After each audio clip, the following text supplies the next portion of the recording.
আমরা আছি একটা মোটরের উদ্যোগে, দেখি এটা কি পরিস্থিতি, এটা কি সমস্যাটা কি দেখতেছি।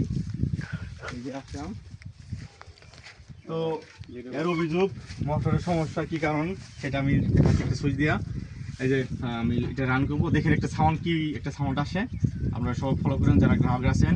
যে সমস্যাটা কি এটা দেখেন, সুইচটা করতেছি আমি, দেখছেন এখানে যে একটা সাউন্ড দিতেছি ব্যাঙ্গেল করে।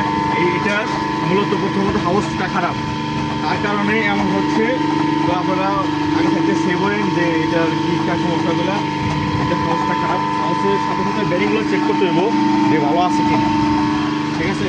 তো আমি আবার দেখাচ্ছি, মোটরটা বন্ধ হোক, কি সমস্যাটাকে আমি একটু আপনাদের দেখাচ্ছি। কারণ তো আরেকটা বিষয় এটা দেখাচ্ছি, মোটর গরম হয় দেখেন পিছনে কিন্তু আমার কুলিং ফ্যানটা অনেক কামড়া নাই, যে বাতাসটা যে ওই দিক যে আমার এটা যে কুলিং করবে সেটা কিন্তু নাই, তার জন্য মোটরটা আরো গরম হয়। আর এই যে দেখাচ্ছি, এই দেখো, এই দেখো, এই যে সাউন্ড পাওয়া যাইতেছে এখানে, যে এই মোটরের যে ব্যারিং যে ইটা হাউসটা আছে, ব্যারিং যে ইটা গ্রুপটা মানে কিন্তু খেয়ে ফেলছে, তার কারণে ইনজেকশন গোস্ত আসছে, সাউন্ড পাওয়া যাচ্ছে।